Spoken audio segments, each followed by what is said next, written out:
الله يا الله عبدك يلبي نداك الله يا الله ما خاب من ناداك الله يا الله.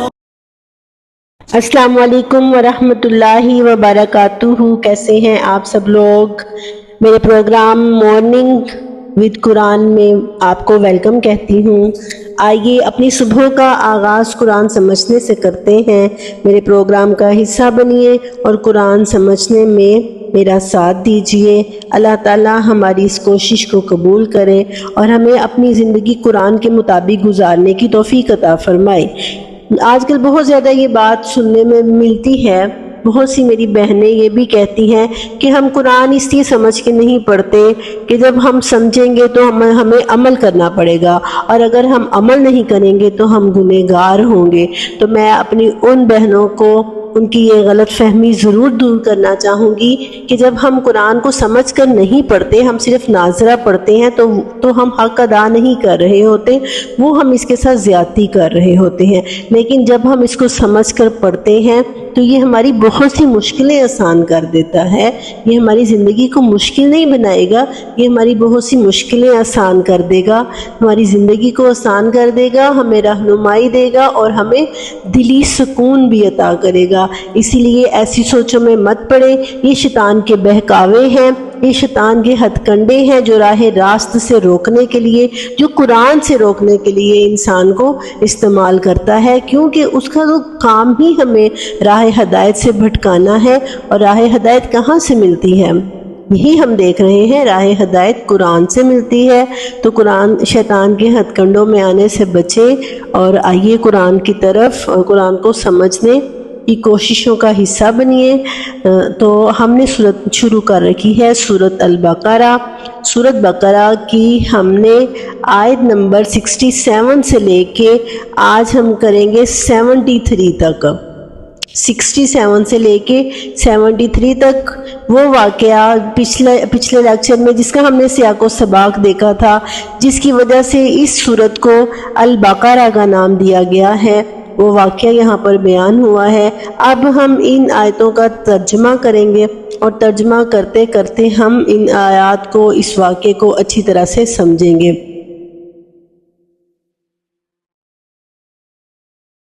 کثرت سوال کرنے سے انسان اپنے لیے ہی مشکلات پیدا کرتا ہے.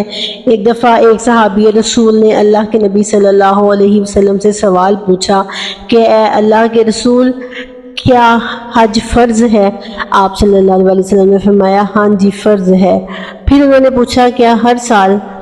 نبی پاک صلی اللہ علیہ وسلم نے تھوڑی دیر خاموشی اختیار کی اور پھر فرمایا ذرا غصے میں کہ اگر میں ہاں کہہ دیتا تو ہر سال حج فرض ہو جاتا. اسی لیے کثرت سوال سے بچو.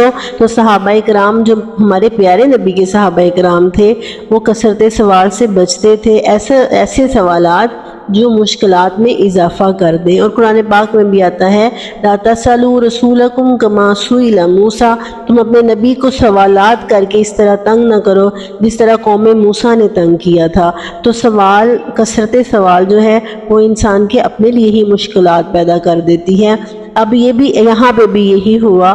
آپ یہ دیکھیے گا ان آیات میں ان کی فرمائشیں کیسے شروع ہوتی ہیں کہ یہ بھی اپنے رب سے دعا کرو، یہ بھی اپنے رب سے دعا کرو. اور انداز دیکھیں اپنے رب سے، گویا وہ تمہارا رب نہیں ہے کیا؟ وہ صرف موسیٰ علیہ السلام کا رب ہے. وہ تم پر احسانات کر رہا ہے، احسانات کی بارشیں کر رہا ہے، نعمتوں کی بارشیں کر رہا ہے، اپنی بلیسنگ سے تم کو نواز رہا ہے. تمہیں آزادی دی فرعون سے، تمہیں من و سلوہ دیے، تمہیں پانی کے چشمے دیے. اور تمہارا رویہ کیا ہے؟ اپنے رب سے پوچھو، اپنے رب سے پوچھو، اپنے رب سے دعا کرو. گویا تمہارا تو رب کے ساتھ کوئی تعلق ہی نہیں ہے. اور پھر ایسے فرمائشیں کر رہے ہیں جیسے کہ لڑکی دیکھنے آئے ہوں. جیسے ہم آج کل لڑکی دیکھنے کے معاملے میں بھی یہی سوال ہوتے ہیں. ذرا غور کریے گا، آپ کو بالکل ایسے لگے گا جیسے رشتہ دیکھنے آئے ہوئے ہیں. سب سے پہلے کہ آپ پوچھ رہے ہیں جی اس کی عمر کتنی ہو، ٹھیک ہے. اس کے بعد قد کاٹ، رنگ وغیرہ کیسا ہو، قد کاٹ کیسا ہو. پھر جی کوئی کام آتا ہے کہ نہیں آتا، دیکھیے گا ایسے ہی سوالات یہ لوگ بھی پوچھ رہے ہیں. آئیے ترجمے سے سمجھتے ہیں. الحمدللہ رب العالمین والصلاة والسلام علی سید المرسلین وعلی آلہ واصحابہ اجمعین. اما بعد رب اشرح لی صدری ویسر لی امری واحلل عقدۃ من لسانی یفقہوا قولی. رب زدنی علما. اعوذ باللہ من الشیطان الرجیم. بسم اللہ الرحمن الرحیم. آیت نمبر 67. وَإِذْ قَالَ مُوسَىٰ لِقَوْمِهِ إِنَّ اللَّهَ يَأْمُرُكُمْ أَن تَذْبَحُوا بَقَرَةً. اور جب موسیٰ علیہ السلام نے اپنی قوم سے کہا کہ اللہ تمہیں حکم دیتا ہے ان تذبحوا بقرہ، ایک گائے ذبح کرو. ہم نے پیچھے کلیئر کیا تھا ریفرنس اس واقعے کا کہ کیا ہوا تھا جب وہ لوگ حضرت موسیٰ کے پاس آئے تھے اور حضرت موسیٰ علیہ السلام نے پھر انہیں گائے ذبح کرنے کا حکم دیا تھا. قالوا اتتخذنا ہزوا، کہنے لگے موسیٰ ہم تو تم سے کہہ رہے ہیں کہ ہمیں یہ پتہ کر کے دو قاتل کون ہے اور تم ہمیں گائے ذبح کرنے کا حکم دے رہے ہو، تو کیا تم ہم سے مذاق کر رہے ہو؟ حضرت موسیٰ علیہ السلام نے فرمایا اعوذ باللہ ان اکون من الجاہلین، میں اللہ کی پناہ مانگتا ہوں کہ میں جاہلوں میں سے ہو جاؤں. یعنی مذاق کرنا جہالت حضرت موسیٰ علیہ السلام نے یہاں پر مذاق کرنے کو جہالت قرار دیا ہے. ایک ہوتا ہے مذاق اور ایک ہوتا ہے مذاق. مذاق کرنا ہوتا ہے کسی کا مذاق اڑانا، کسی پر ہنسنا، یہ چیز منع ہے، لیکن مزاح جو ہے وہ جائز ہے. نبی پاک صلی اللہ علیہ وسلم کی طبیعت سے بھی ہمیں مزاح نظر آتا ہے کہ اس انداز سے بات کرنا کہ دوسرے کا موڈ خوشگوار ہو جائے. نبی پاک صلی اللہ علیہ وسلم کی جیسے حدیث میں آتا ہے کہ ایک بوڑھی عورت رسول اللہ صلی اللہ علیہ وسلم کے پاس آئی اور کہنے لگی اے اللہ کے رسول میرے لیے دعا کیجیے کہ میں جنت میں جاؤں.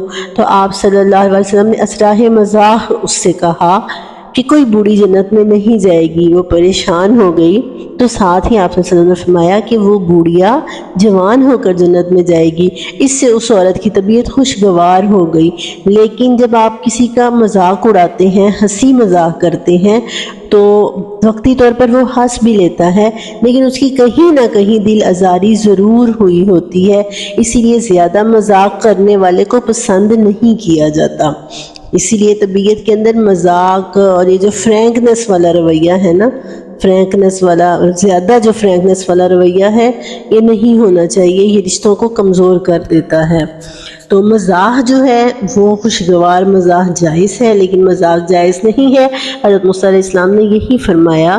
جہالت کا لفظ جو ہے اس پر تھوڑا سا غور کرتے ہیں، اور اسی سے جہالت سے ہی جاہلیت یعنی غلط سوچ رکھنے والے.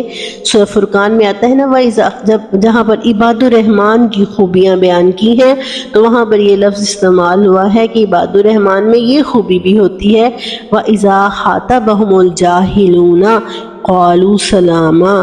جب جاہل لوگ ان سے مخاطب ہونا چاہتے ہیں تو وہ سلام کہہ کر گزر جاتے ہیں. یعنی جہالت کی محفلوں کا حصہ نہیں بنتے، ان محفلوں کا حصہ نہیں بنتے جہاں ہنسی مذاق کر کے دوسرے کی دل آزاری کی جاتی ہے، جہاں پر جہالت جو محفلیں جہالت پر مبنی ہوتی ہیں. رحمان کے بندے ان محفلوں کا حصہ نہیں بنتے. یہاں پر بھی جہالت کا لفظ استعمال ہوا. اور پھر سورۃ احزاب میں بھی انہ کان ظلوما جہولا، انسان کی صفات بیان کی کہ انسان تو ظالم ہے، جہولا نادانی میں پڑا ہوا ہے، بھول میں پڑا ہوا ہے، غلط فہمی میں پڑا ہوا ہے. اور ظن الجاہلیہ یہ سورۃ حجرات میں آتا ہے، جاہلیت کے سے گمان کرنا. تو جاہلیت کا لفظ کلیئر ہوا. غلط سوچ، نادانی والی سوچ، اس کو جہالت کہتے ہیں. اور یہاں پر بھی حضرت موسیٰ علیہ السلام نے یہی کہا کہ میں اللہ کی پناہ مانگتا ہوں ان اکون من الجاہلین، اس بات سے کہ میں جاہلوں میں سے ہو جاؤں، میرا شمار جاہلوں میں سے ہونے لگے، میں کیوں مذاق کرنے لگا. اچھا جی، اب کیا کہتے ہیں آیت نمبر 68 میں ان کی فرمائش دیکھیے. قالوا ادع لنا ربک، انہوں نے کہا اے موسیٰ علیہ السلام ہمارے لیے دعا کرو ربک، اپنے رب سے، یبیشن لنا، وہ بیان کر دے ہمارے لیے، ما ہی، وہ کیسی ہے. جیسے میں نے ابھی کہا نا کہ جیسے رشتہ کوئی دیکھنے آئے ہوں، وہ کیسی ہے، دکھنے میں کیسی ہے، یا اس کی عمر کتنی ہے. یہاں پہ عمر کا سوال پوچھ رہے ہیں. قال انہو، حضرت موسیٰ نے کہا انہو یقولو، تمہارا رب کہتا ہے، انہا بقرۃ، وہ گائے، لا فارض، نہ ہی بوڑھی ہو، ولا بکر، اور نہ جوان ہو، عوان بین ذالک، دونوں کے درمیان ہو.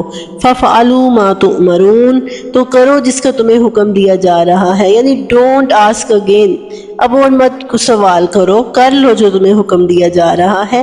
لیکن وہ تو دلی طور پہ نہیں کرنا چاہ رہے تھے، کیونکہ گائے کی محبت ان کے دلوں میں بیٹھی ہوئی تھی، گائے پرستی ابھی دل سے نکل نہیں رہی تھی، اور اللہ بھی اس واقعے کے ذریعے یہ محبت ان کے دلوں سے نکالنا چاہ رہے تھے. گائے ذبح کروا کر اللہ تعالیٰ گائے پرستی کا قلع کما کرنا چاہ رہے تھے، توحید ان کی دیکھنا چاہ رہے تھے.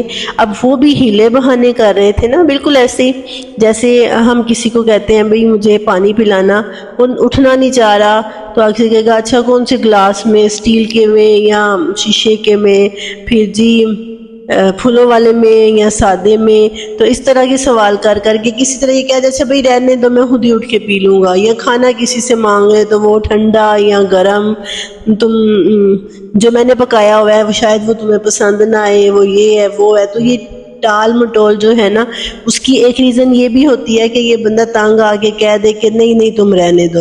تو یہ لوگ بھی اسی لیے تنگ کر رہے تھے، لیکن ان کی اس کثرت سوال نے خود ان کے لیے ہی مشکلات پیدا کر دی. اس کے تھوڑے سے الفاظ ہم دیکھ لیتے ہیں. 68 کے الفاظ.